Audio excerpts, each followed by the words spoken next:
Welcome back to the 2018 Scouting Grounds, where the two best performing teams of the event are about to face off. So let's look at who we expect to make a difference in this best of three here for the championship, for the title of Best Scouting Grounds team. Mountain Drake versus Infernal Drake, Fake God, Prismal, Soligo, Duo King, and Tactical, the ones we've got our eyes on.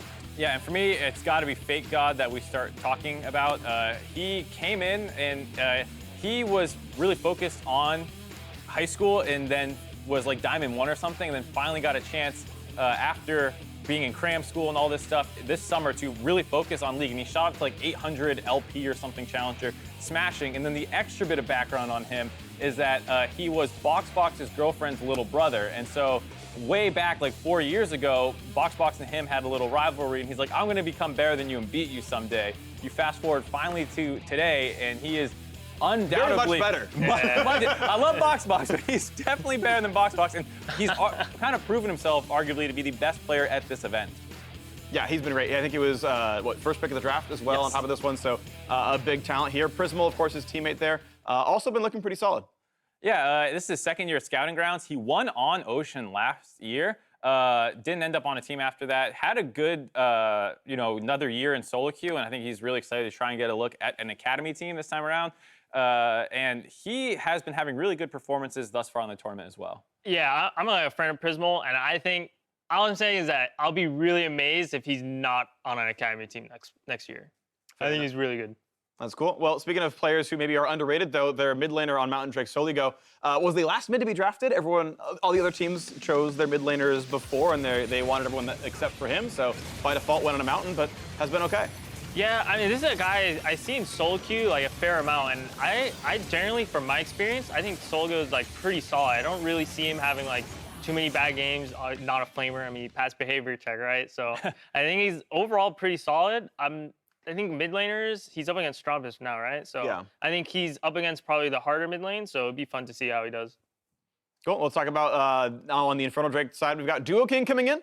Definitely wants to sort of carry through bot lane, known for like the Sonas and whatnot, trying to bully out here. But as you're mentioning, passing behavior checks, so he's here now and hoping to make a name for himself. Yeah, we'll get this one out of the way. One time, this is the solo queue player formerly known as Consensual Clown. Has a pretty well-known reputation, but infamous, we'll say. A little infamous, yeah. But he's definitely a really, really good player, and a lot of people are very excited to see what he can do now as Duo King, and he's been one of the main focal points for the team Infernal Drake. Yep, and of course, Tactical, his lane mate there. That's going to be one to watch for. A really young player coming in, and hoping that the bot lane can be exciting here. Yeah, they actually took their bot lane 1-2. I think it was Duo King first, and then Tactical. Might have been Tactical then him, but it was the number 2 draft pick. Hello, Prompter. Yeah. Well, so they picked him right away, and then on the second round they picked up Duo King. Right. So their bot lane has been the focal point. He has a very large champion pool and one of the youngest, and is the youngest player at the event, like you're saying. Yep. So he's someone people want to get their eyes on. Usually people focus a little bit more on unknowns in the Scouting Grounds. Fake God, another one that was relatively unknown and was snatched up first, so you get to see that. It's going to be fun to watch for it. Now, as we go into the match, Ovely caught up with Danon, the GM of the Golden Guardians, who shared what he's looking for on Team Infernal. Thanks, guys. I'm here with Danon, one of the coaches for Team Infernal. Tell me about all of the hard work that you and all the players really put into this week. Yeah, absolutely. So this week's been a bit of a grind, but it's felt great. I think it's really interesting because these players don't sit at home playing scrims all day like we do.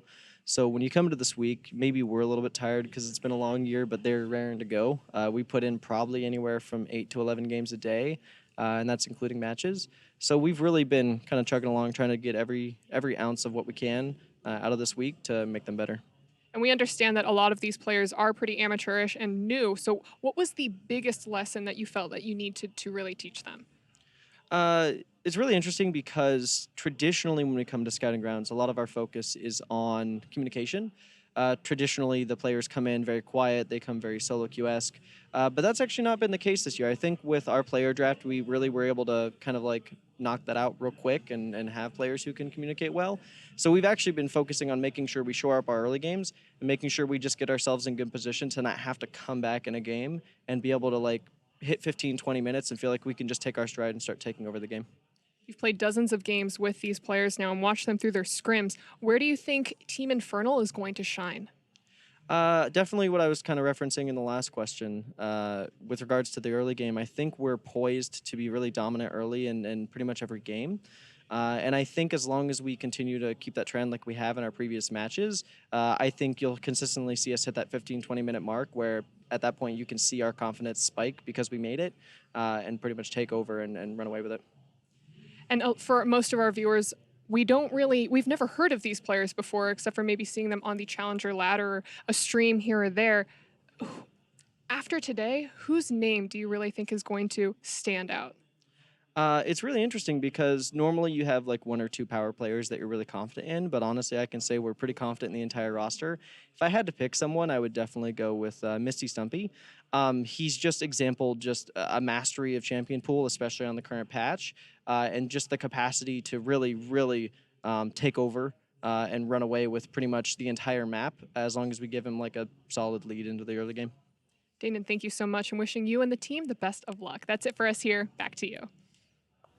Thank you very much, Ovalia. Welcome back, everyone, as we gear up for the Scouting Grounds final. We're jumping into our second match of the day as Team Mountain takes on Team Infernal. Last year, the 4 players for the winning team were drafted onto LCS teams, Irene.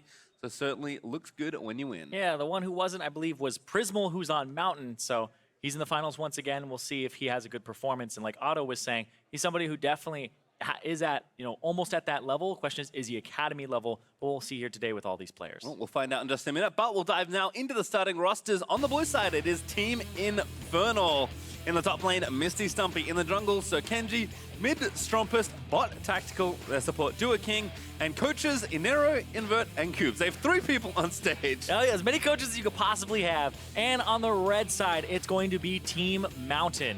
In the top lane, it's Fake God. In the jungle, Fragus. Mid, Soligo. Bot, Prismal. Support, Call, Lin. Coach, McScrag, Joseph Jang, and Demonte. Yep. Brought 3 themselves. Yep, Demonte hanging out. Maybe that's the secret to making finals here at Scouting Grounds. You gotta have all your coaches on stage. Yeah, and look at that. Oh, who's gonna take care of draft at that point? All of them simultaneously? I cannot imagine what it is like trying to draft with 8 people talking. Actually, it'd probably be very hectic. Yeah. And we could barely manage it with just 2 people talking here at Pastry, so, wait. Oh, uh-oh. Okay, anyway. But let's talk about the players, though, on both these teams, because Mountain was the team that was impressing. They were 4-0 until yesterday, where they had an 0-2 day. That day was pretty rough for them. They lost to Cloud, but they also had a 3-game series against Infernal, the team they're going up against here today. And Infernal are 5-1, with their only loss being early on up against Mountain. So for both these teams, they pretty much have taken care of business against Ocean, who just won that last match, and against Cloud. But it's just against each other where they've had this back and forth. I just want to point out that I believe that was Demonte's pep talk, so very curious to see what he has for the players. But again, someone that's kind of been through the system, right? Was an Academy player and a standout one at that for most of the spring this year. And come summer, he's still playing in Academy, and all of a sudden gets moved up into the main team there on Echo Fox. So certainly someone that has been through the system before. And for some of these players, or in their minds, hopefully all of them, they're kind of on the precipice of moving up in towards competitive. Yeah, exactly. Everybody has those aspirations to make it towards the top. And going through the players on Team Mountain, you always have to talk about Fake God when you look at this team because he was the #1 pick. And coming into the draft, people were saying, why? Well, the reason is he's the only top laner here who doesn't have prior LCS, collegiate, or academy experience or semi-pro experience. He is very fresh, 18 years old, right out of high school, and he's poised to have somebody kind of groom him into that position of being a great top laner. When you watch his games, he's mechanically incredibly strong. And everybody I've talked to at the end of this week has been like, he is a big standout because he can do a lot with very little. And alongside a jungler like Fragus, who we just heard Diamond say, he's FLICKR on the Rift, he's going to 1v9. Fragus can elevate the level of his teammates. And when he's able to play off somebody as aggressive as Fake God, then it really does make a great combination. I just want to point out that in a jungler meta full of Xin Zhao, Camille, Nocturne, Graves, Olaf, yep. Graves, Diamond wants people to ban Ivern. Like, how good of a player do you have to be to play in this kind of environment on a champion like Ivern and still dominate? Yeah, you have to be able to kind of know exactly what you're going to do. And Fragus is interesting because he's been towards the top of the ladder. I think he had a brief stint at #1, if I remember correctly, for a very short time. But he's been somebody that has been able to play his own style and has a very good sense of the jungle. A lot of people kind of lean on being, a good jungler mechanically. He's a very good jungle sense. He's the type of guy who will gank your lane 3 times in the first 4 minutes, and he'll kill your jungler one of those times because your jungler's trying to at least get you back into the game. So we've seen that here multiple times where he's not afraid to put the dagger in and twist it and keep twisting it instead of just saying, my job is done in this lane, I'm going somewhere else. He will constantly berate a lane and just barrage it with ganks. And on the Infernal side, I think also looking pretty strong in that top half of that. Misty Stumpy, finalist in Collegiate this year in top 8. He is someone that has just, you kind of heard it from Dana, he plays so many different champions at such a high level. Yeah, I love Misty Stumpy. He is honestly a big role model in my mind because he actually plays with a disability. He has a hand that is a bit of a stump, and that's where his name comes from. But he plays mechanically intense champions. He was playing Yasuo in Collegiate in the for Columbia College, and yesterday he played Vayne top and popped off on it. So this guy is able to mechanically navigate, and even Danon was saying it, he's somebody that you have to watch out for. So this top lane matchup between Misty Stumpy and Fake God is something that I think is going to be a complete treat today. Have to agree. Also, mid lane, something good to watch on both sides, Soligo and Strompas. We kind of talked about it, like the mid lane pool feels pretty similar across the 4 teams here at Scouting Grounds this year. But I think as far as you for trying to separate yourself from the pack that feels pretty clumped, I think both Strompas and Soligo have done good things individually to stand out just a little bit more than their counterpart. Yeah, Strompist has a really good rise that people are saying you just ban against him, potentially ban his Kennen as well, because it's a not cheesy pick, but it's one that people aren't familiar with is a Kennen mid. But then you also go look at Soligo. We talked and just saw Fire and Julian against each other, control mage players. Soligo there's concerns about his control mage champion pool where he's playing Aurelia, Aatrox, and Akali a lot, and he's very good at those champions. It's just, can he branch out from that? Because he has the mechanics, he's able to play the assassins and has that game sense for it, but is he able to play the other stuff is the question. We already see the Aurelia ban here from blue side. Yeah, I think the cool thing about a lot of these players is this is the kind of meta where if you have mastery over a lot of different champions, there are so many different picks and strong flex picks that having mastery over your champions is almost never felt as important as it is. So again, you're trying to impress, you're trying to get picked up. This is the kind of environment where you can really shine. But back to the draft, as you mentioned, Lucian, the final ban there for Infernal, joining Nocturne and Aurelia. And there's Akali and Tristana, interestingly, for Mountain, with 1 more to go. Yeah, potentially, I don't know if they would ban the Aatrox here or the Urgot. This feels like you might go after a support, throw another band in there. But maybe even something like a Xayah, because Xayah jumps up in priority with the Lucian and the Tristana taken away. With the LeBlanc, so it's kind of pinching that pool a little bit more, but it seems like they already have something in mind here. And the Victor flex. I mean, I was going to say they banned 3 solo laners, generally 3 mid laners, but Victor is probably the best power pick still left open with so many of those strong champions taken away. So an easy pick either for Misty or Stromp. As there's Braum. Was banned both times actually in the last series, but has clearly been a pretty standout champion in general, but especially here at Scouting Grounds as Fragas. This is what I would be afraid of. Yeah, he got Xin Zhao. We didn't see a Braum or Xin Zhao last series, but it was mostly because the Xin Zhao just wasn't picked, but the Braum was banned away. Braum, very good aggressive and defensive support that enables your team. And then Fragas now has options for level 2 ganks, mixing up his strategies between games too if he gets the Xin Zhao again. But this is one where he can be very aggressive early, and you have to get something like Camille to answer a potential level 2 gank so that they'll take here for Sir Kenji. And some people might be familiar with Sir Kenji as more of a support player. He plays Phil at the top of Challenger. So when you look at his solo queue, a lot of it is mostly support and then a lot of jungle picks in there. When they looked at, there's only 4 spots for each role, right? He was the number 4 jungler, but he was like the number 6 support. So even though he main support, there were more support players that had higher LP than him, so he couldn't get in as a support. So he's playing jungle here, but he does play both roles proficiently. And I think some people have been like, hey, what's this guy doing here? Well, he's in the finals. That's what he's doing here. So has a chance to prove himself against one of the players that has looked very good in the jungle on the other side. Camille was joined by Urgot, so Still some flexibility, but solo laners are sort of revealed here, at least from Infernal. And looks like Aatrox will round things out there for Mountain. Do not want to lose a power pick here as we move into phase 2 of bans. Yep, welcome to the nebulous draft where you don't know if the Victor is top, mid, you don't know if the Urgot's going in either of those roles either, and then the Aatrox is the pick here to match where you can put it in the mid or the top. But like we had said, Soligo very good at the Aatrox himself, but Fate God can play it as well. So I think what will happen here is Mountain will save their top pick for very last. They'll pick their AD, they'll pick their marksman next.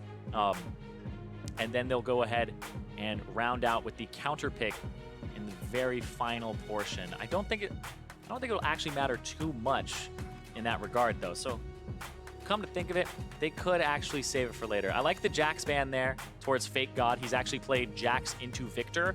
And even though Victor is a matchup where he takes Kleptomancy and just bullies melees out, he was able to win that matchup and smash the Victor because Jax is his most played champion in solo queue, and it's one that he will...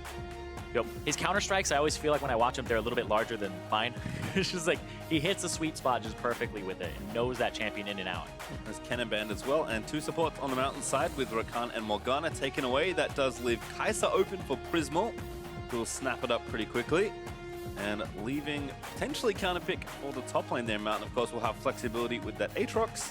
And Infernal, we'll see how they finish off this comp. They need a bot lane by the looks of things, so see what they want to take here. And Xayah makes the most sense for safety. Fits the meta. I would say it's Xayah or Sivir, but I don't think they need a Sivir here for the composition. They don't really enable too many bruisers. It would be the Urgot, but they already have substantial wave clear. And now to round out the composition, I would say potentially Alistar or Thresh here are the 2 kind of gimmies, but it is Duo King. Exactly. Those are not champions you generally associate with this player. Yep. He is the man that plays that champ right there. If you do not know Duo King, formerly known as Consensual Clown, will play Soraka. If you've ever looked at a Sona guide at high elo, he's the guy who was like, yeah, you take tier on Sona and you get a Lich Bane and you carry the game. So Consensual Clown was his name before, but now he is Duo King. And like Danon had said, they'll probably win the early game. It's because he is the perennial play for lane support here in Scouting Grounds. I think you put it really well when I was asking you about it. It's like, hey, this guy's playing Soraka, what's going on? Oh, there's Vel'Koz's last pick. We'll worry about that in just a second. Looks like it is going to be Aatrox top lane as a result, so fun to see that matchup play out there. And of course, we still have to see if Infernal want to flex their solo laners around, because both Victor and Urgot can fit into these lanes. But you described him as like a defensive player that plays to win lane, right? Like you play safe, but you still play to win lane. Yeah, like there's 2 things that he will really go after. It's the Rakan and the Soraka so far, where if it's a lane where you can just survive, then he'll play the Soraka and then they'll win lane via like kind of out-monoing you, out-trading you over time. And then if it's a lane where he has to be responsible for the engage later, where they don't have a Camille or anything like that, he'll play the Rakan. And people have been learning that about him slowly but surely. He hovered the Sona, but I don't think he's played it yet in the Scouting Grounds. It's been pretty much alternating between Soraka and the Rakan back and forth as much as he can. No, does have Soraka this go round. It looks like we are finished off with the solo laners locked in. They will be as they were in the champ select, so Victor top lane, Urgot mid, and Aatrox, as we saw before, top side there for Mountain. Very curious to see the top lane matchup here between these 2. And of course, that means we'll have to watch where the junglers go as well, because they'll be involved almost assuredly in whatever happens there in the early game. Yeah, have to watch out for that. The 2-on-2 involving the top side. But like we said, it's Fragis up against Sir Kenji. One of them is a jungler that has had the top spot before, plays with a very good jungle sense. But sometimes it's hard to read somebody who doesn't play the jungle role as much as their main role of support. So see what Sir Kenji's able to do here up against Fragis, but also Fake God Misty Stumpy. That's the one that we definitely have our eyes locked in on. These are very carry-oriented players, and they're playing carry-oriented champions this go-round. So we'll see what happens here in our first game of our next best of 3. It is the Scouting Grounds final between Infernal and Mountain. Get the Battle Drakes in there. We've abandoned Ocean and Cloud. Although, curious to see, of course, what spawns first. And looks like everyone has been taking note of the safe fan out here. Yep, fan out so that nothing kind of affects your performance early. If people get like level 1s and it's like, we want to see who can win lane, right? Like having 2 kills at the start of the game and then coming to lane and just smashing lane doesn't tell scouts anything. So might as well just have your setup, ward the scuttle, see what people do with information, and how they play off that. I think that's much easier for people to actually decipher who's doing well and who's actually, I would say, like pretty good at the game in a normal state. Minions have spawned. Well, it looks like junglers might actually meet early here because there is some sort of ward battle going, but they stuck around. They actually will get the ward kill in the Pixel Brush after camping it for a while and then ward themselves. So have good coverage here of that side, of that Scuttle Crab side. See if Stumpy does commit his own ward as well for a bit of additional coverage. Looks like he will. He wants to make sure he has that place warded. So they got that early ward kill, tiny bit of experience over to them. Quick leash there from Fake God to go towards the top side. You can see Misty Stumpy is already working on thinning the wave a bit. And with that, before we go any further, Zion, we do actually have a sideline report, so we'll throw it down to Ovali, who's standing by with Prolly. Thanks, guys. I am standing here with Prolly, coach of 100 Thieves, but more importantly, today, Team Mountain. What has impressed you the most about these players so far? They're just never done learning or working. Like, this is kind of a, not a vacation, but it's like, this is an exciting like thing for them to join, really. It's not like work. They're not getting paid for this, but we're finished scrimming and they're not really done. They're like, you know, what can I improve on next? Like, can we get more scrim games? It's kind of like, all right, guys, it's 12 o'clock. We're going to go to sleep. So it's really refreshing that it kind of never ends for them and they're just so hungry to learn more. And it's just very like, honest and inspiring. Really quick, what's the biggest lesson that you've taught them so far? Oh, the biggest lesson? Be as one. It's a team game. Always be playing together, like pick each other up, you know, friendship, camaraderie. It's really important. Well, Prolly, thank you and best of luck to your team. Back to casters. Thank you very much. Very enlightening there from Prolly as Fragus is on the warpath once again. Already run the Scuttle Crab battle, now going straight for the mid lane. That's going to force Strompa's flash. Yeah, it looked like Strompa's actually had buffered the E, and then Fragus got the E in as well, and just got flipped back instead of Strompa's actually traveling. So he burns the flash there, but during that, we saw that Fragus was able to actually push Sir Kenji off of the bottom Scuttle Crab based on his route where he went red to other Scuttle and had a ward there. And look at that, Duo King already flashed, and he has marks on Yeah, him. he has to know what's happening. Here's Fragus again. There's the flash forward, looking for the first blood, is going to grab it. And now Braum again may claim yet another, a double kill for the Xin. Yep, Fragus, well, said he's FLICKR on the Rift, gonna 1v9, but there's some setup there from his team. Great from Call Lin to get those first initial little punches off and get that stack going for the concussive blows. But that's what you were expecting, where we said Duo King and Tactical, they're just winning the lane. That's what they're all about right now. And Saligo gonna have to burn both summoners there. He tried really hard to hold on to his flash, but unfortunately could not do so. Some good pressure there to at least get the summoners out, but we'll see if a revisit is due in just a moment. Looks like Sekendi will start with the Raptors here. We'll see this one more time, because watch Call Lin, goes with the flash Q, and then gets another hit off. So there's two stacks on Duo King, the flash into the just stun. Completion from Fragus, and just beautiful there from Call Lin to allow the pressure to come in, but that was good control. Oh wow, he got Fragus. it. Now actually a fight gonna break out. Soligo can't really join, but that invade kind of went pear-shaped for Kendra. He wanted the Raptors and still didn't get the big one. And I honestly think like that, if you look at what happened to make that happen, it starts from the first killing of the ward on the top side. Because then he gets red buff, he goes all the way to the bottom side, they see the Camille doing the Scuttle Crab and going for the gank there and knowing his route. They take the Scuttle Crab away. This forces Camille to go top side to get her red and Scuttle Crab because she hates doing multi animal camps, like not killing the Raptors, the Krugs, etc. Like before you have your Hunter's Talisman, it really is terrible. So I like that that was all set up there, but it's also the lane that wants to play aggressive. It's a double range lane with a Soraka with Aerie that wants to go after this lane with the Braum and the Kai'Sa. So this seems like a well thought out route / game plan from Fragus, where he was gonna start top, go immediately to bottom to throw off the enemy jungler, and then take over the bottom side and section off the map and make that play happen, because the bottom lane with Soraka, you want to push. Exactly, and it's not the first time I've seen this happen from Fragus. I think it's a hallmark of a strong jungler when you continually look at them play and you think to yourself, man, that guy was really in the right place there. How is he always in the right place at the right time? And it turns out, when you're very good at the game, you just think about these things, you consider the variables, and more often than not, you're doing the right thing in where you choose to go. Because it is a very open field as far as where you can go.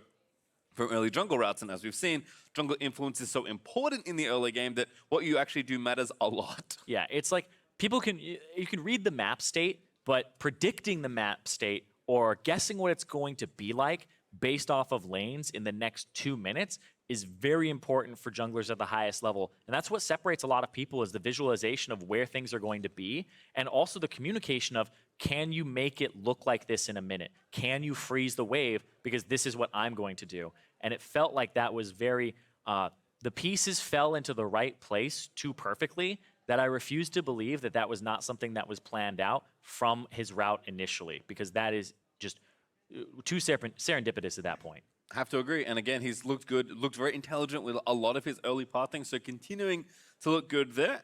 To have a pause, as I'm sure you all are aware, Colin apparently cannot see at the bottom of his shop screen, which is a little awkward, but hopefully we get that fixed up ASAP and ourselves back into the game. It is interesting, though, that, I mean, I guess we could have expected it given how much we've seen and heard from Fragis, but all of a sudden, like, we were expecting maybe the top lane to tip the scales a little bit more, but we haven't seen them just yet. Really, early on in the series, it does feel like it's very jungler-centric. And I think maybe that fits the metagame as well, because junglers, there are a lot of aggressive junglers that are strong that you can play, and the things you do early, as always, matter, but they matter, I feel like, even more given the current jungle pool. Yeah, and also Sir Kenji, you know, he's a support player, but also he plays jungle at the high level as well, like we were saying. But the junglers that he would play are kind of like Sejuani, more defensive junglers. It's not like all about the Camille or the Graves or being up in people's faces, those high mechanical junglers that rely on skirmishing. It's more the team fight oriented, I'm helping supportive junglers, and those are not in vogue right now. They are completely, pretty much out of the meta. You'll struggle to find one, and I think that would be Gragas, who would be like the highest up there, where you have, you know, a little bit more tankiness and durability in the mid game. But Sir Kenji versus Fragis, this becomes kind of a difference in styles too, and how they play the game, because Sir Kenji is definitely a little more defensive in the way that he plays, whereas Fragis is very aggressive, reads the map and predicts what the map is going to be like and kind of sets things up. So it's going to be a matchup where I feel like Fragis with those 2 kills is going to be able to get a lot done with the map. Have to agree, but to Kenji's credit, you know, I thought maybe he'd fall back on some of the more utility junglers, but has been playing to the meta. Again, because so much of this event is trying to prove yourself to the people that are watching you very closely. But we are going to pop ourselves back into the game. Prismal hanging out right now, but not solo for too much longer. Fragis picks up the blue buff and runs left side. Runs left side, potentially to go into the jungle and place down the ward.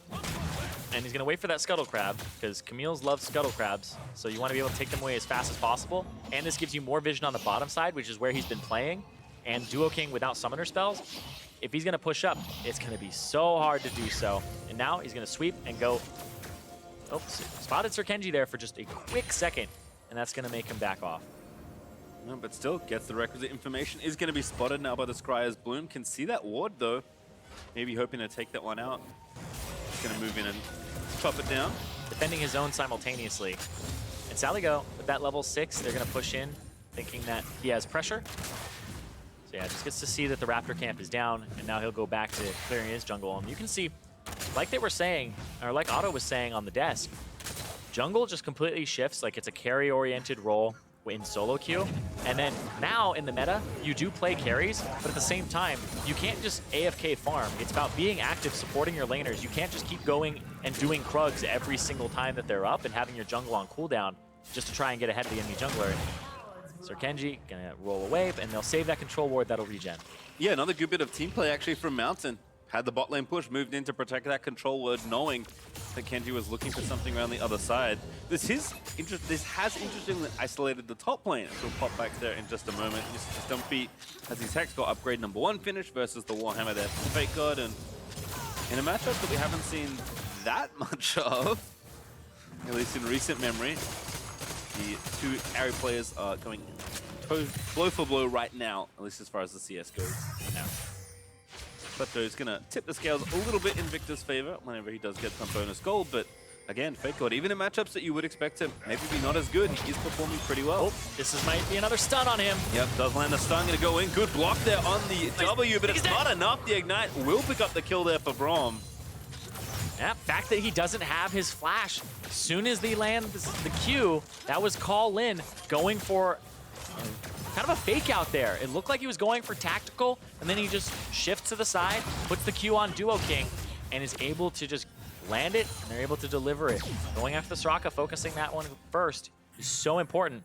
And you were talking about like a matchup that you will typically lose.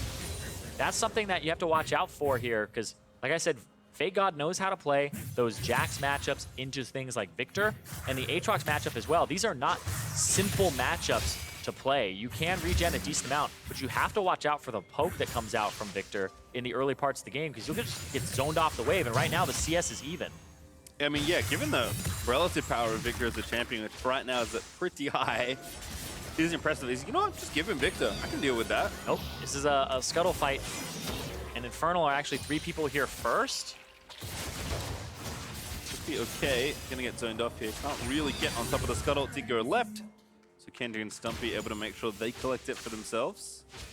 And Fake God, the wave is in a really bad spot for him now up against a ranged champion. Right there, he would have really liked to potentially recall during that time instead of having to contest the scuttle. Might actually just have to back off anyway. Yeah, because now he doesn't really get to do anything for the next few seconds here, except go after the control ward and hope that Camille isn't there to gank him as soon as he goes for it. Isn't quite close enough, as we can see. Kenji actually in the blue side jungle right now, and does have now Fraggus behind him, just making sure, covering in case Camille was there, which is another smart little dip in. Yep, Fraggus got spotted because he went through the Scuttle Crab after going over the wall with the Blast Cone. But this is Fraggus actually helping out. This is what a top laner loves to see, is when the jungler will come to help try and break a freeze, but it's just going to be barely enough. I think this will actually slow push back towards Fake God, so now he'll take the recall.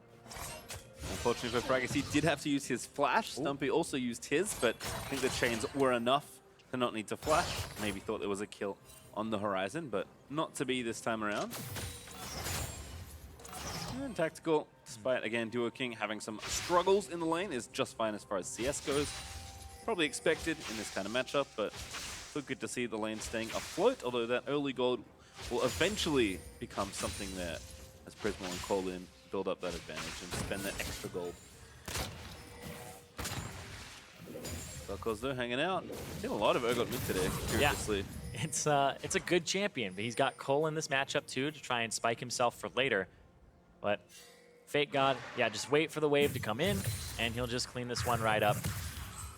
Because he was slow pushing back towards him, decided not to go for the recall.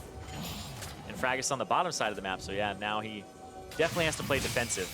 Yeah, level 6 for both junglers as well. And there's an ulti from Stumpy. Knows that he can pressure him down. Maybe even force out an ulti. Good on board dash, so gets him out.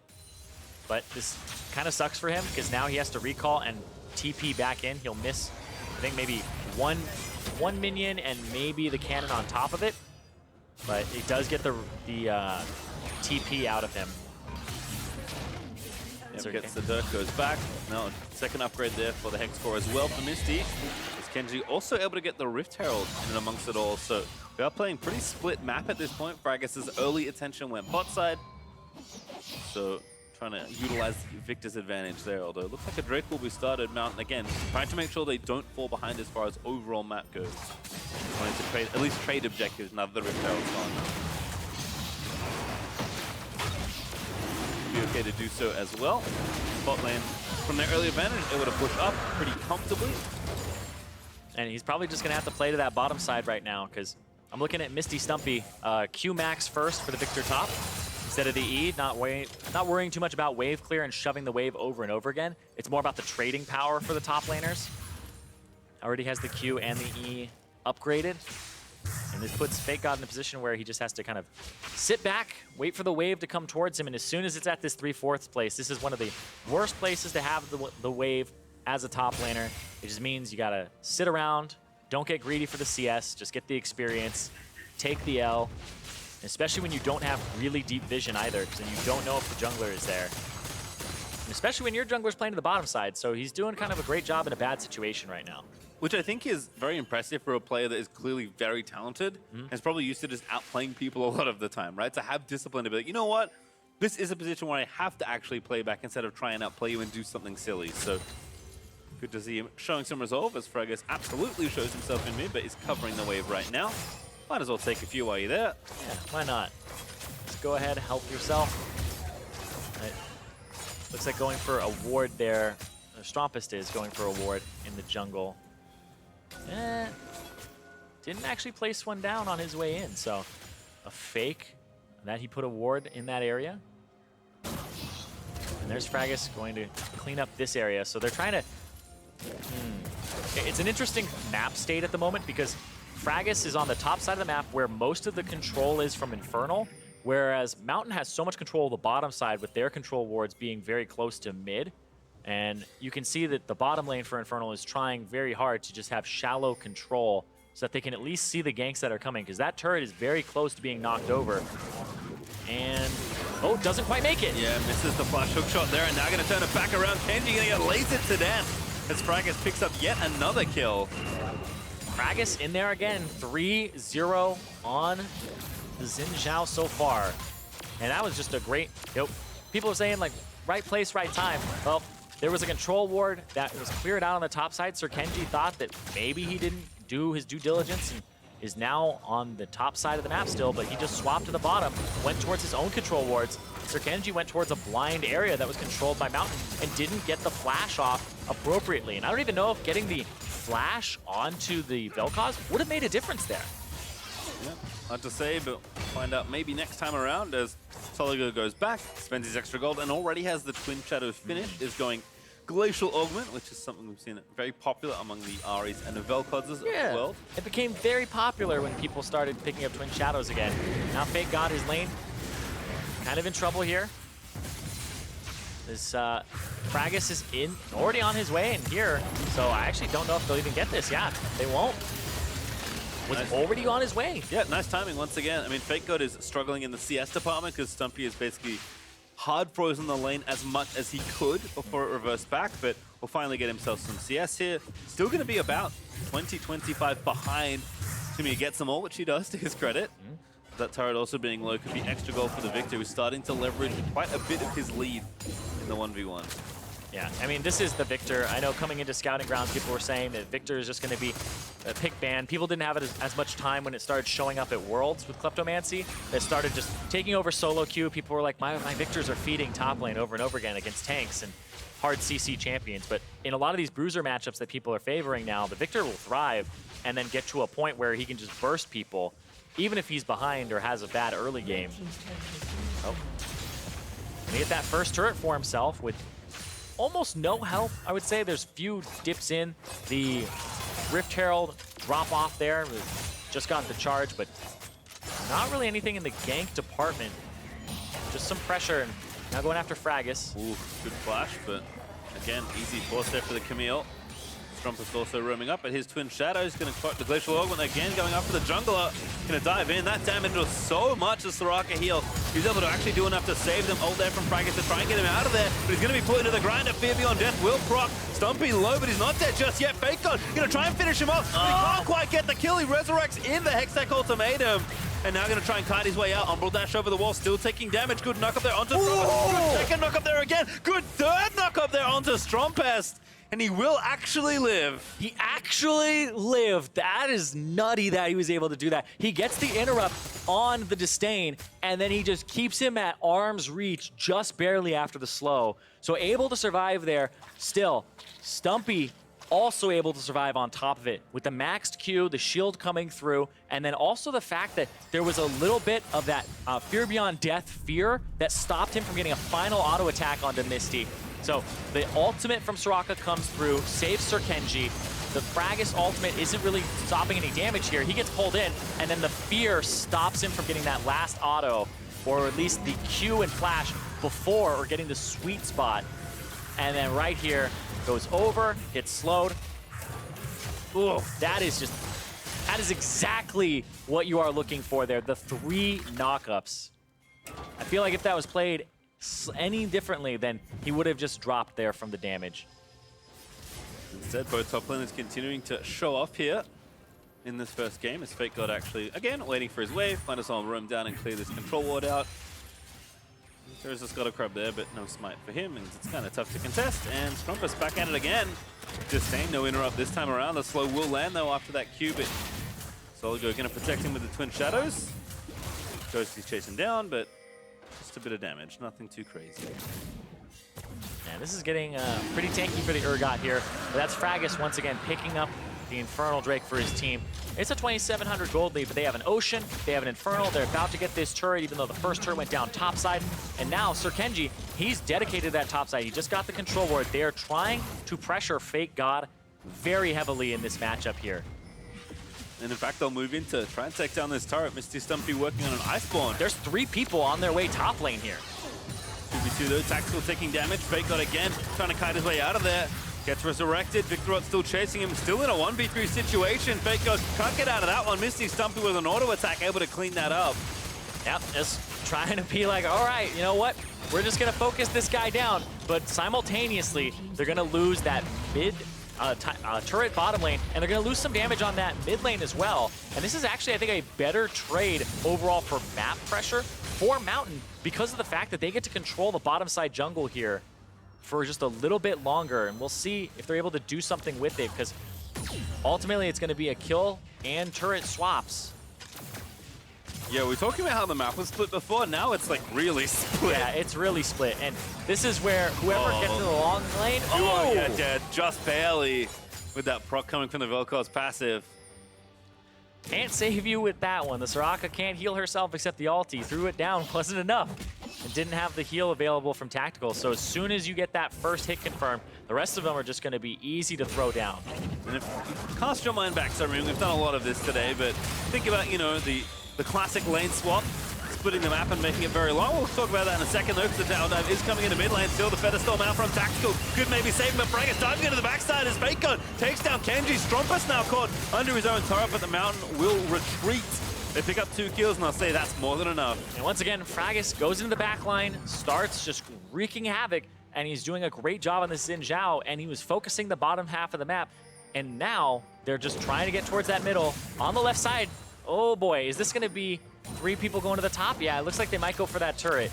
Prismal's going to pick that one up, and that's going to be a turret advantage here for Mountain. And what I was trying to say is when the map is split like this, mid tower becomes even more important than it normally is. So I understand Mountain's commitment here in the mid section of the map, and to that credit, it did almost work. Great block from Call-In, stops the Feathers from being pulled all the way back. Fragus gets in the back line, finishes off the Xayah, and that allows the team to be completely split. That is a really great job there in terms of the engage. And now we're looking at a point where the Victor is coming through with the Iceborne Gauntlet. You do not want to duel him. This is going to be pretty much a bad day for Fake God in that side lane on the Aatrox, because he doesn't really team fight as well as the Victor. He doesn't really accomplish as much in wave clear, so the Victor gets priority. And even in the duel, the 1v1, there's a lot of armor on the Victor and a slow on the Victor where he can kite you now. And it becomes so hard to actually destroy him because you bought a lethality item. And hold on, Duo King. Yep, gonna get knocked up there just barely, but the Vel'Koz laser is enough. Now sweeps it over to Tactical. Fragus was looking for that kill with the W, but they'll get mid turret as a result. Soraka continually being picked on there, so right in from Prismal with a killer instinct, able to take down the ultless Tactical, who still had flash. And again, Stumpy may be doing well in his half of the map, but the rest of the map is losing. Yep. And this just seems like because the rest of the map is winning due to Fragus getting involved, and then now Soligo doing a really good job on the Vel'Koz, this has become an irrelevant top lane where even though this Victor's supposed to be smashing this matchup, and he is, it just does not matter in terms of the game state because Fake God is not dying to him in the side lane. He's not beating the Victor. And now the Victor has to back before he TPs in. We'll see. They're very committed to this Baron by the looks of things. Yeah, they're just looking for the right play. I mean, the Strumpus is about to go down. Oh, look, I think he does. Yeah, he does. He's going to go in. He tries to steal, but he can't get it. Fragus with the clutch smite under pressure is Mountain now. Forced to fight their way out of the pit. They're trying to flash in. Prismal does get a kill into Strumpus over the wall from Vel'Koz with the ulti. Oh! It's actually going to be enough. Everyone's still somehow alive as Call-In did actually go down, but they'll chase in. Fake God diving through with no ulti. Can't quite kite out Tactical, so will fall as a result. Fragus will also die as Soligo, he's got no flash left. Tack with the Featherstorm. He's going to make it an ace for Infernal. And that is just a crazy fight on the end of it because the damage dealers are still up for Infernal. They still have Tactical. They still have Misty Stumpy. And even though the Baron went over to Mountain, they're all dead. There's no Baron left. Big wave as well, top lane. I think Stumpy thought about it, but does not go for the potential inhib turret take. Instead, will just take the free gold off the Krugs. His respawn timers are pretty low because that was a 21-minute attempt at that Baron. Yep, went for it very early on. I mean, they get it. It goes down, but there's enough time for the Victor to get in here afterwards. Oh, very close with the flash.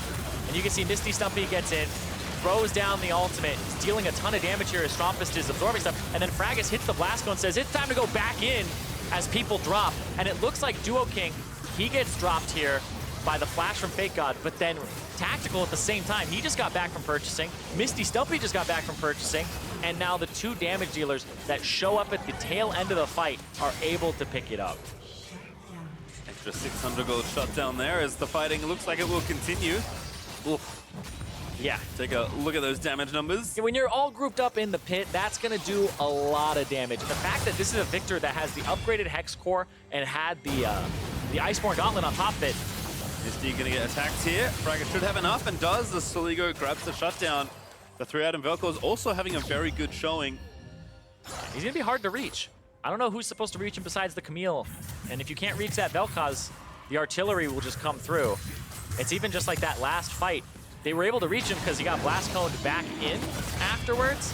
And also the landscape was not favorable for him. But Infernal Drake looks like it might get picked up here. And go over to Mountain for their second Infernal of the game. Yeah, for all the kind of back and forth here, Mountain have still continue to grow on their lead for the most part. They get the Baron, they'll take Drake number 3, including 2 Infernals, and still pressuring those turrets 5-3 in that regard as well. And like you said, I mean, one hard-winning lane has not been enough here for Infernal to have enough control of the map, given how aggressive Mountain are willing to be in almost every situation. Yeah, it's the conversion of that lane that has to matter here. Like, that fight, when you finally get to group up with the person who's fed and they're a decent team fighter like a Victor, like a really good team fighter actually, then it's what you want to lean on. You don't want to have the Victor split pushing all the time anymore. You have to have him involved in these fights.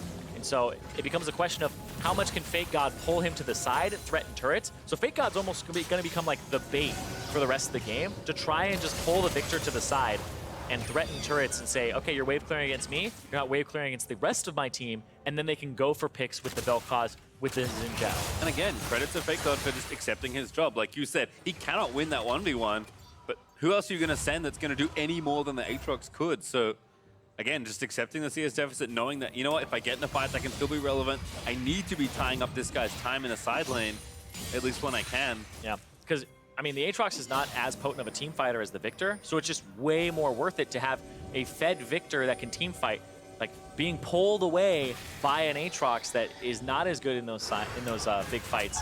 Now they're gonna get Strompist here, who has the Ghost. Let's see if he knocks him back. Ulti? Yep, Frackus ults him back. Chains don't quite latch, but still have enough CC. The knockup lands. Strompist no flash, and he's dead.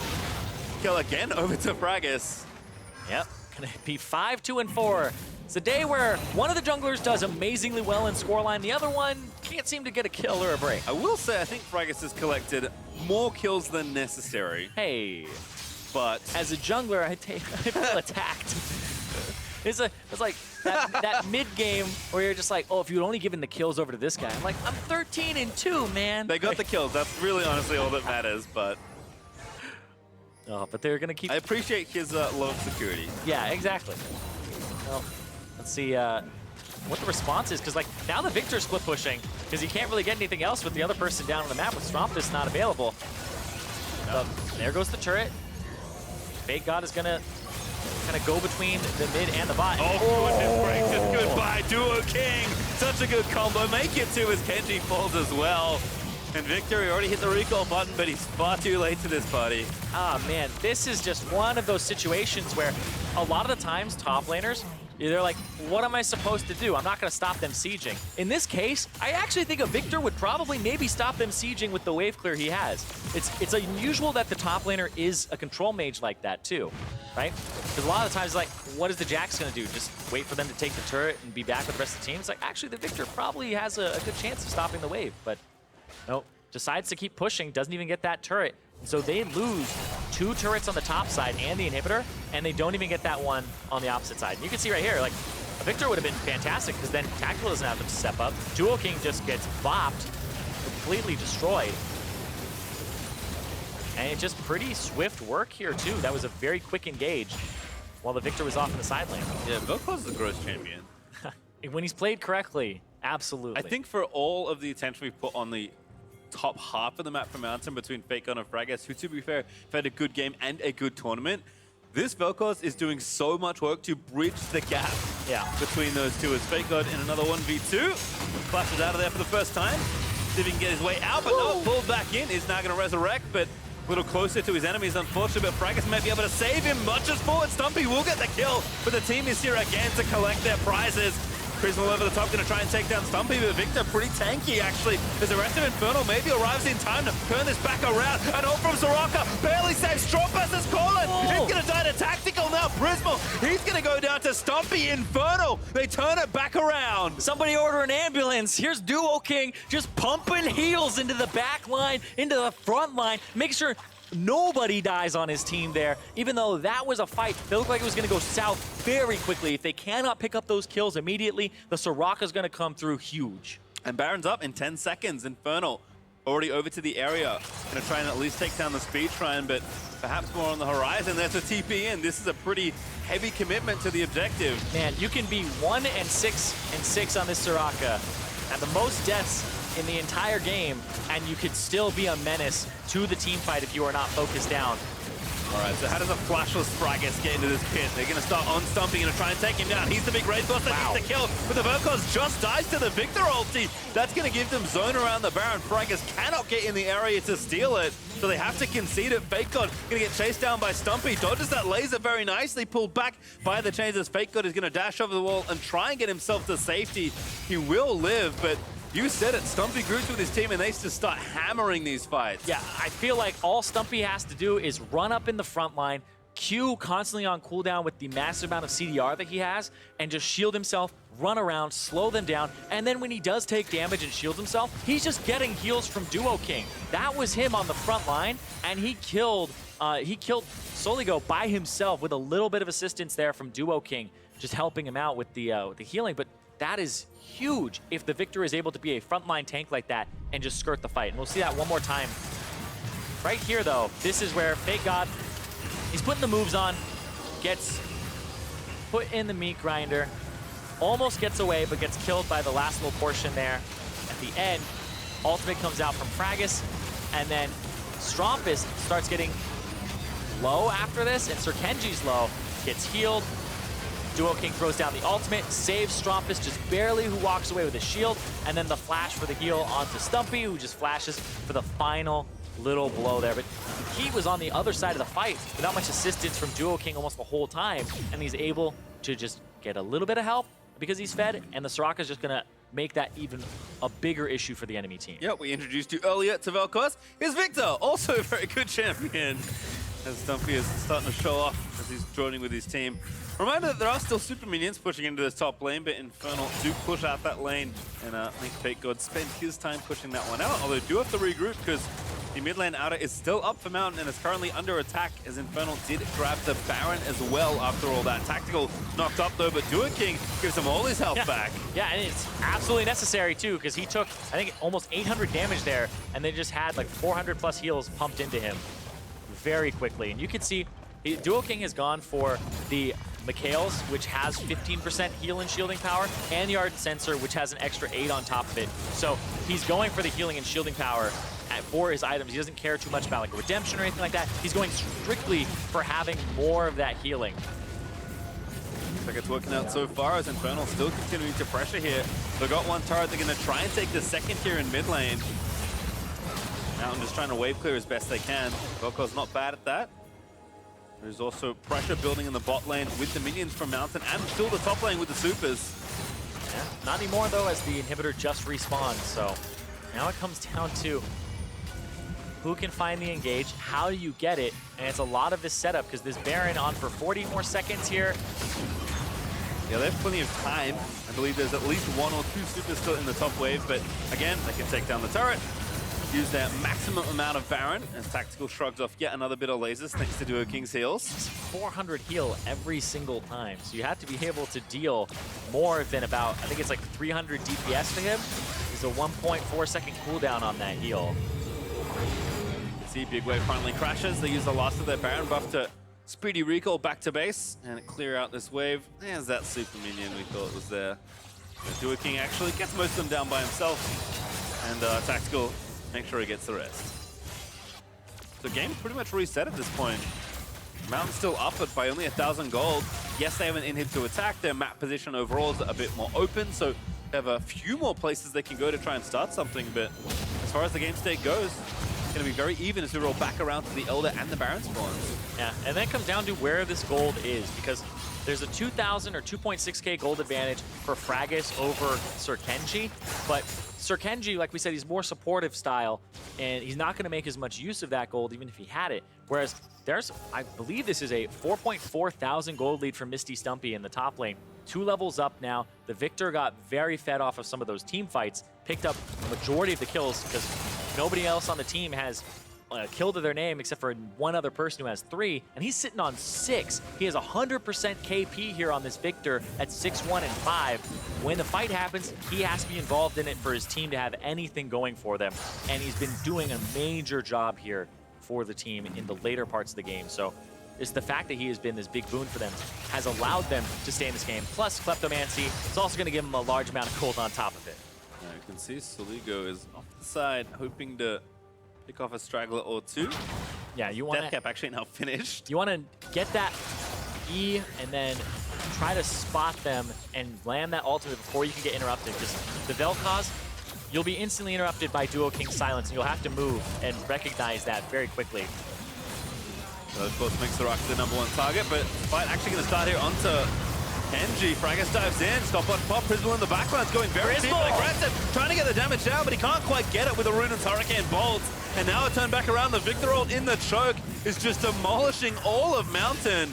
And Stumpy, he's not done, can keep chasing here with the Q call. Like, I have to block or all my team is dead. What's going on over there in that bush? Let's have recalls, the Tactical spots him. Prismal almost dead, but lives for a little while longer. Vel'Koz trying to finish his recall. Will be able to do so, but now the inhibitor turrets are actually exposed. Yeah, they just push the wave, and that's 2 waves as well, because the bottom side also has Strumpus there.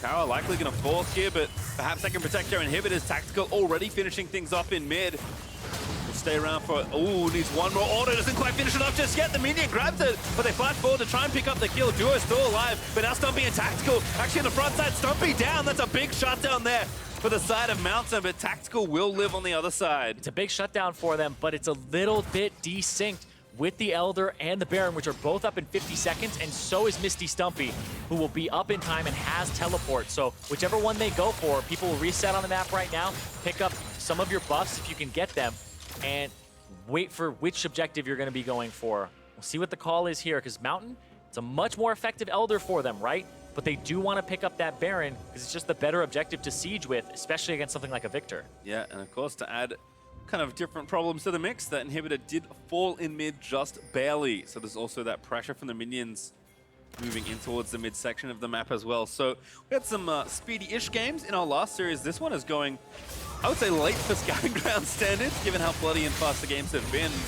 And given that these other 2 teams in the final, this game went from looking like a Mountain Snowball victory to a very close affair. Yeah, it was that 21-minute Baron that they attempted up against, oh wait, rushing in. Yep, FLICKR goes in. Duo King gonna get sniped by the next Ghost. No, doesn't quite get tagged, but they are gonna try and force the fight. Here comes Victor, though. Strumpus dead to Fragus. Mountain gonna try and fight a 4v5, maybe make it 3v5 as Kenji dies there as well. Stumpy with a decent ult, but he can't quite get a pick off, and now Mountain will have 5 members on this next objective. Yeah, but a lot of them are pretty low here. Fake God and Fragus will both have to back, and Fragus is the one who's going to be in charge of getting those smites down. It doesn't have it for this next objective here. And right now, this may actually be just a 3-man on the Elder. Yeah, Elder's very easy to kill. You don't need pretty much anybody to have multiple like tanks or anything like that, or swap aggro. It doesn't reduce your damage. So they're actually going to swap objectives here. The Baron for the team that has so many Drakes, but then the Elder's going to go over to the team that has none. Yeah, 2 carries in a Soraka, more than enough to take down the Elder. So Mountain take the trade. Now again have to go back and fix their mid lane, because there are super minions charging in there as well. And despite the team fight win, Mountain gonna have to see what they can do with it. The Baron as we revisit this exchange once more. Yep, and there's the Youmu's and the ultimate on top of the Spooky Ghost coming in for Strumpus. They kill him pretty quickly, and Duo King not able to get around and pump those heals into him fast enough or hard enough. And Gravity Field into the ultimate. Everybody's getting pretty tanky with some Sterix gauges there for both of the Bruisers on Mountain. So I felt like those Sterix just went away so quickly too. They popped. You hear the animation, you see them get a little larger, but they don't really have a shield anymore. Just gets blown up by the ultimate from Misty Stumpy. I mean, he's just doing so much damage, looking like a death cap as that final item that'll finish off here in a few moments more of farming. But again, everyone's really stacking up and finishing off their builds. It's funny because, like, he only has 343 AP. Right, this build is not about ability power, but hold on. Yeah, Prismal found KG. Great ult there from the Braum to start off that killer instinct. Prismal picks up an easy one, and Mountain again, a 5v4 for 45 seconds with 2 minutes on Baron. And we are 38 minutes in. Sir Kenji has 2 items, boots and pieces, not even the big piece of like a BF sword for moving towards that GA. He has basically 2.5 items at 38 minutes. He is so far behind, and it is something that they're able to exploit. As soon as he's out of position, he is incredibly squishy. Fake God being persistent, trying to move minions into the bottom half of the turret. With the top inhibitor already exposed, Mountain are trying to take the other 2 lanes before they maybe go over there to finish the job. Stumpy again, though, pretty strong, but his team's waiting in the wings. Mountain trying to dip away, hoping somebody stands somewhere silly. And also just waiting for the wave. Turret, I think, will fall on this wave here. Have to be careful. The carries are very strong on the other side. That's going to be Kite's getting blown up. Was silenced for a second by the Victor ulti and couldn't flash out of there. It looked like Prismal just got obliterated. He didn't have flash. It's coming up in 2 seconds here. Ooh. As the white little line that's hard to see in the yellow just ticks right over. So out of position just barely and gets absolutely decimated there. But that's going to be a push now coming through. The Baron buff, they'll have to buff up some minions because they will have supers here. They just got to make sure these things are tanky. Call-In is going to be in charge of that, just keeping the buff on them.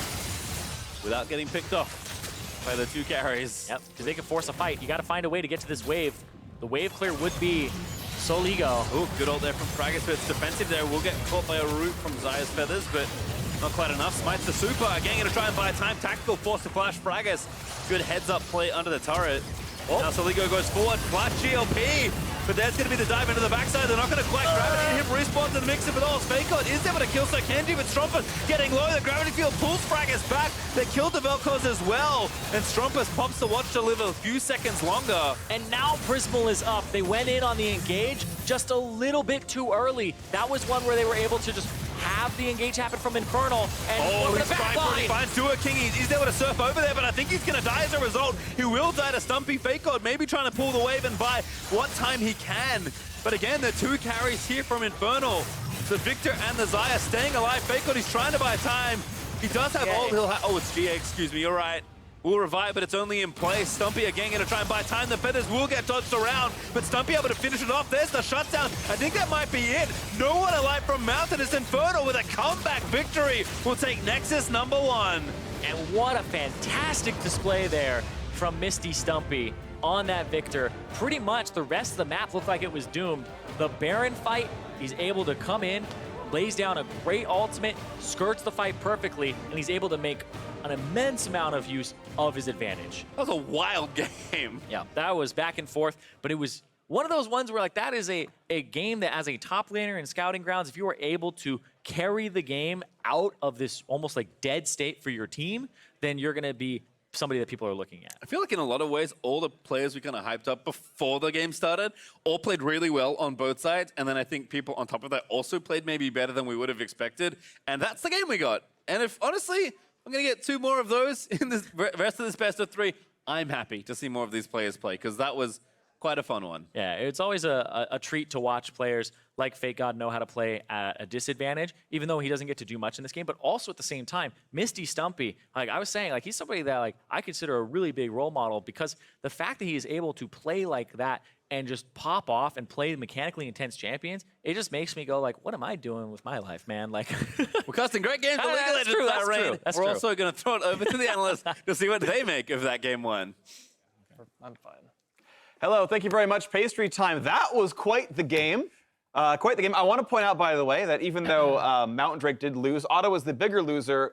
Quote, 0% chance to lose that game with double Infernal Drake. Literally 0. Quote me on it. I Just guess the they fact. took their Infernal, so they were a little pissed. So. Yeah. It was a scrappy game. It was a There were scrappy game. multiple times both teams were in a position to like win from there. I Yeah. think Otto wasn't wrong in what he was saying. It was- most of the Yeah, time. 0%. 0, but give it another percent. You never know. Give it another I mean, that's what I thought percent. with our games when I played 2 years ago in the finals. But you know, I walked it down. Yeah, in you too fog can and choke, yeah. There's always a way. There's always a way There's to always a choke. way in Scouting Grounds. There is. There's a way in a lot of League of Legends games. I've seen crazy comebacks too. We've seen that happen. Either way, comp on the screen. Of course, we have Duo King. I want to kind of point out, right, bringing out his own pocket pick, the Soraka coming in there, which had a lot of lane pressure. There's a CS lead, but gosh, did that get ganked? They got plowed through in the bottom lane really early on. Call in, I thought was really good on Braum especially to counteract that. Got some good flash engages. What did you guys see in this? To me, it kind of felt like top versus bot, where Misty Stumpy with the Victor was able to stabilize from a lot of the things that went wrong in the early game due to the bot lane getting ganked all the time, and a great job by Call-In kind of carrying that bot lane. So it felt like it was those two guys as the main focuses of each team.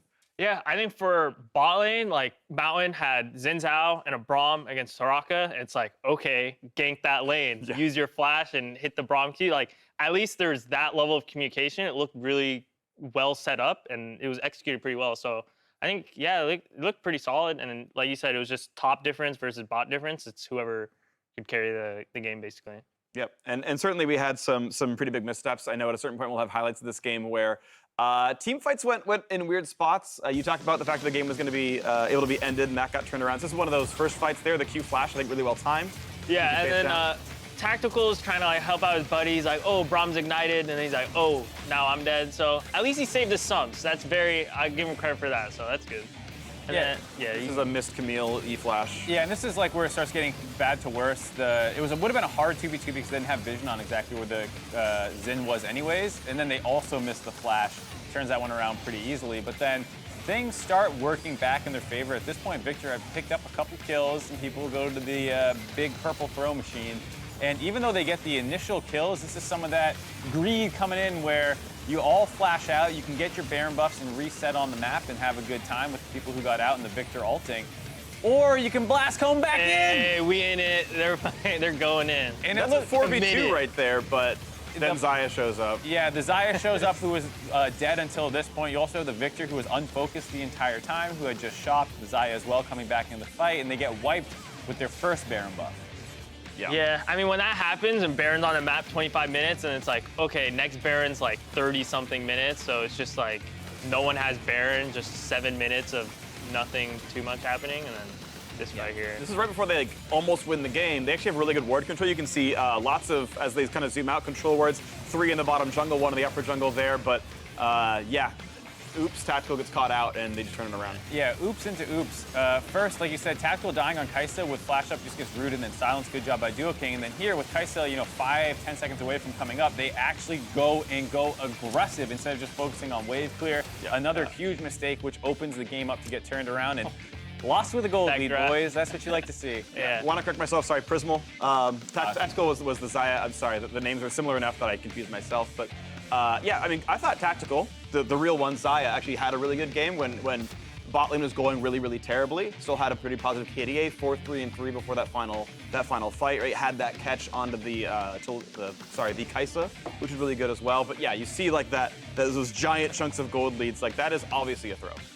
Yeah, nothing much. Oh, they got a gold lead a little bit. Oh, there's little bits of blue. Little bit At there. the end, I'm pretty sure that's still red. Yeah, I think. Yeah. Anyways, if your gold graph's a mountain range, it was not a clean game. But I think, you did see a lot of standout plays from people, which, we've heard from all the coaches and people involved in Scouting Grounds. That's what you want to see. Call-In was someone that was very impressive with both of us, not just in the early game setup on the kills, but a number of skirmishes as well. Yeah, I wonder if he's like in control. It's like, hey guys, like get your pinks, or control wards, even though it's like 40 minutes in the game. It's like someone's still contributing to like vision. I'm not sure if it's him, but for sure his Braum play was like pretty solid. And then for me on the flip side, Misty Stumpy, I think it was like 56k damage. Yeah, that guy is By far the out here. most. It was absolutely disgusting performance. I mean, Victor is a very strong champion, but you got to see what he was able to do with that. Even in a game where things were not perfect for him, like his bot side was losing, Victor does want a little bit of time to kind of bully the top lane, and he didn't get that much time to actually create a monstrous gold lead, and it came down to a lot of late game skirmishes and team fights. Yeah, was able to be an item up on his opponent pretty much by the end of it all. Have heard word Mountain Drake has chosen to stay on red side, their side choice for this game. So much like the previous series, actually, we're going to have the same sides for the first 2 games. And we'll see what champ select looks like if they're going to ban away the Victor, because Stumpy obviously was smashing. And that's probably a champ you get away from him and you try to fight another matchup there. Going to be interesting to watch for. Either way, game 2 of Mountain versus Infernal is coming up, and we'll see who comes out on top after the break.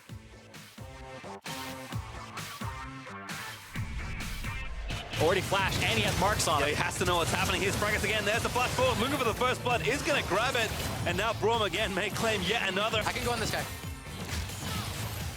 Nice. Can we go? No. Keep going mid. Okay. Keep going mid. Okay. We can win with Victor. Yeah. You guys win this. I don't think Valkos has flash. Kill Valkos. No. Zen first. He zoomed. Come on. The rest of Infernal maybe arrives in time to turn this back around. And all from Soraka. Barely saves. Strong versus Colin. He's going to die to Tactical now. Brismal. He's going to go down to Stumpy. Have to be careful. The carries are very strong on the other side. That's going to be Kite's getting blown up. Stumpy again going to try and buy time. The feathers will get dodged around. But Stumpy able to finish it off. There's the shutdown. I think that might be it.